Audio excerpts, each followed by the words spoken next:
Good morning. We're going to discuss the aspects of the maintenance on the Pelton and Crane LF2 unit mounted light. I believe we all know what an LF2 is. The LF2 is the Pelton light that we have to do so many spring changes on, and it's also the Pelton light that the reflector opens from the rear of the light. Okay? Before we go into this, let's have a few words about maintenance. There's very little maintenance to this light for the staff or the doctor. The maintenance is your onus, should the doctor deem you the maintenance person for the light. Safety first should be paramount, and also for the protection of the equipment. Power down the light if you're doing a repair. We're going to cover more technical aspects in a later technical video that will accompany this video. This is for maintenance only. Bear in mind that a light maintenance is a good way to lead into a light service call, because if you look closely on that light, you are always going to find something wrong with that light. You point it out to the doctor and the staff of how easy it will make their life and how easy it will make the procedure and make their day go a lot better with this light in proper repair the way it's supposed to. And very rarely will you find one in proper repair. So pay close attention to the maintenance video, because this is going to lead into bucks with you when you suggest the parts that need to be replaced after the maintenance and the labor. It's a win-win situation, guys. All that being said, we're using the light in the classroom today as an example, which is a unit-mounted light. Most of your maintenance parameters and protocol are going to apply to your track-mounted Pelton light as well as your wall-mounted Pelton track light, as well as your fixed ceiling mount Pelton light. They're just kind of turned upside down, and the arms are convoluted a little differently. All the maintenance protocols in the head and the dimmer and everything are exactly the same, guys. We've got the wave on our sample light and on our light in the classroom. There is a video in this on the FTD site. Easy sell.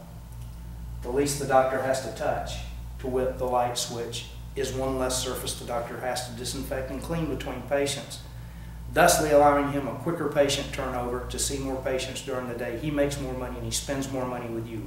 The perfect wheel of life. These maintenances are money makers, guys, on a light. Our first function, we're going to point the light away from us, and the camera's probably focusing on the wall. We're going to check our dimmer function. So all the way counterclockwise, and we're on low. There's three selections: low, medium, and high. This is called a dimmer pot or a dimmer switch. Low, medium, and high. To keep from generating so much heat, to keep the video rolling, we're going to use low. We've confirmed our dimmer settings, that they're fine. We've turned off our lamp. The next aspect is to check our arm and our knuckle stability. Knuckles and knuckles. We're going to check for drifts. Now, we're not drifting now. A drift is a movement. Remember, when you call me, don't say the light's moving, tell me it's drifting. And when you talk to the doctor, your light drifts. Anybody can say it moves. You're a technician, use technical terms, please. Simulate a patient in the chair. Actually wiggle that chair like you got a pretty hefty patient in there, like they're doing a procedure. Just because it doesn't move when there's not a patient in the chair doesn't mean that it moves when there's one in there. You have to replicate the conditions of the doctor. And we look like we've got nice stability, guys. Okay? Now let's move on to our knuckles. Our knuckles aren't setting parallel. If you can see up here, we have a greater space than we do at the bottom. Resultantly, we're canted downhill. Very common problem. Very good fix. If you run into this, make a note during your maintenance. Make a note to discuss with the doctor to replace this knuckle and to put a new drift kit on it. It's going to take replacement of both these knuckles adjacent. We're now a Pelton and Crane parts dealer and service dealer, So we can get the knuckles from the factory, or we can get these parts from RPI. It's your choice. I think since we're a new vendor with Pelton & Crane en masse and in force, we should order from Pelton & Crane and support the big manufacturers that support us. Okay, we have an issue with the rear knuckle. The front knuckle looks okay. We're going to swivel the lamp head from left to right and make sure that we stay. And we do. And it's beautiful, beautiful placement for a lamp this old and with this much play in the rear knuckle. Now, we're going to check our up and down movement of the light to make sure that we don't drift up and that we stow up, and we do, and that we stow in different positions with no movement up or down. We'll check our low limit and leave it in perfecto, perfecto, perfecto. Now, let's examine under our flex arm. Oh my goodness. We have 2 screws holding that whole high tension spring in there.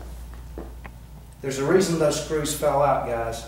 They just didn't screw themselves out overnight, nor did the elves come in and do it at night. The mounts on the inside of the arm that the screws go into are walled out or stripped out. Another sales opportunity, another sales and service call opportunity. Don't walk away from a maintenance without booking a hard service call off of that maintenance. It's one of the easiest things to do. One of the easiest things to sell in this business. Do not leave a maintenance call without booking a booked service call. So, that's mount replacement up here and mount replacement in the back. You're looking at an 1.5 hour labor, easy guys, just for the mount replacement. You're looking at another hour labor for the knuckle replacement in the back. It's adding up. It's adding up. That's good. Now we're going to check our bulb and our sockets. Before we do that, we're going to actually torque the handles slightly to make sure that we don't have a loose handle. The last thing you want after a maintenance is for that handle to fall off and hit a patient, and it will happen. Be careful and be observant. Let's look at the bulb. As stated earlier, this is a quartz halogen bulb, and we do not handle it with our bare hands. And wait until the lamp gets cool. Rome wasn't built in a day, guys.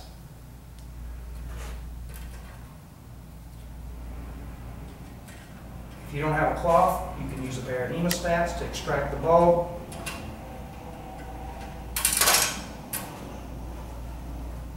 And here's the bulb. Examine the bulb for dark spots, filament problems, insulator problems, which are the ceramic pieces at the end, and examine your contacts. If ever any in doubt on the bulb, replace the bulb, guys. This could lead to a bulb sale. And by the way, the doctor needs to keep some spare bulbs in his office. I guarantee at his house he's got some spare light bulbs. And he should stock a few for his operatories. Next, we're going to inspect the sockets. Pitting and corrosion. We're going to inspect left and right wire going up through the harness. They look good. And just to carry it a little further, we're going to do a voltage check.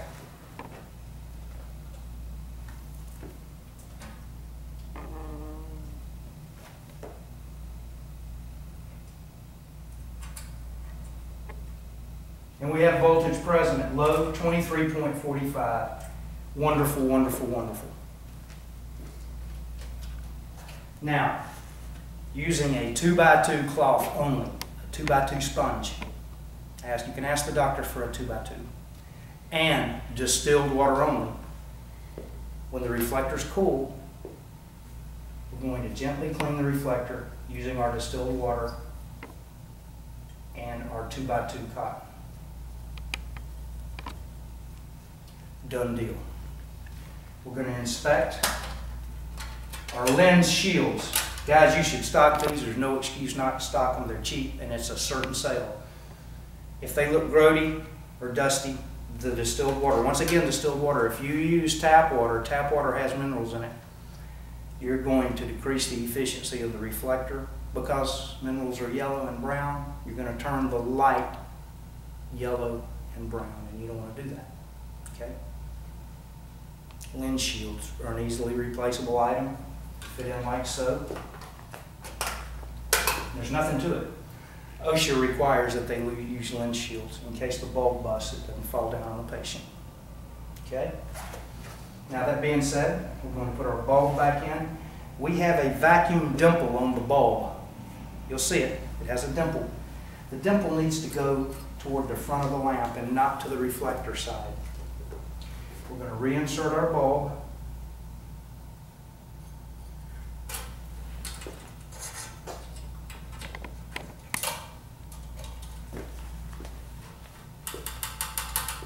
Swivel the bulb slightly.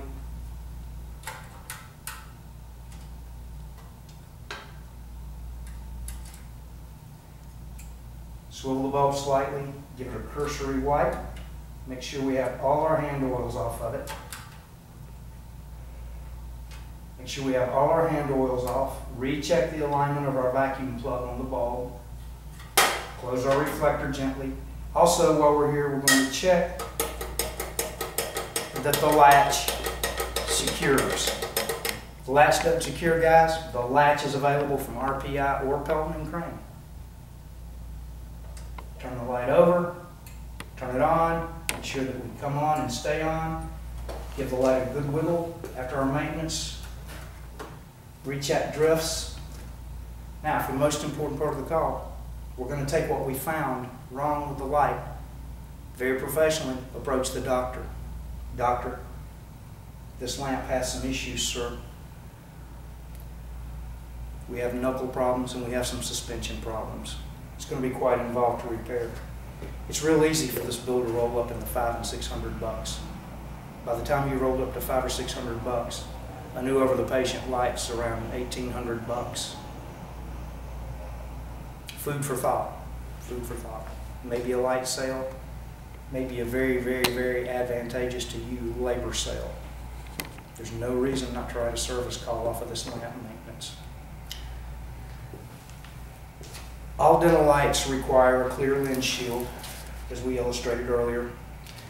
Guys, when you install the new lens shields, please be sure to peel the front plastic film off and the rear plastic film. It's hard to see the rear plastic film, but you dang sure want to get it peeled off because it will actually start melting with the heat of the lamp, smell like plastic, and turn the sprinklers on in the office, and we don't want that. Okay? So stock some lens shields, guys. Again, these parameters are going to apply to most of your unit-mounted and track-mounted lights of any manufacturer. Clean reflector with distilled water and soft cotton only, a 2x2. Check knuckles, check suspension, and check your dimmer function, and check bulb function. Guys, this is opportunity knocking. I'm usually not that fired up about this, but this is opportunity knocking. You can make money, and you can make a lifelong account by doing this. A doctor's eyeballs are almost as important as his hands, or probably more important, and they will usually do anything in the world to preserve their eyesight. Again, as usual, if you have any questions, you may contact us. You may email us, or contact us by phone if you need an immediate answer. Paul or myself. You can contact Pelton & Crane now for technical help and technical assistance on a hard case. You can also contact RPI for technical help and assistance on a hard case. You have many avenues. Let's take this opportunity and make the best of it and make some money. Thank you very much for your attendance.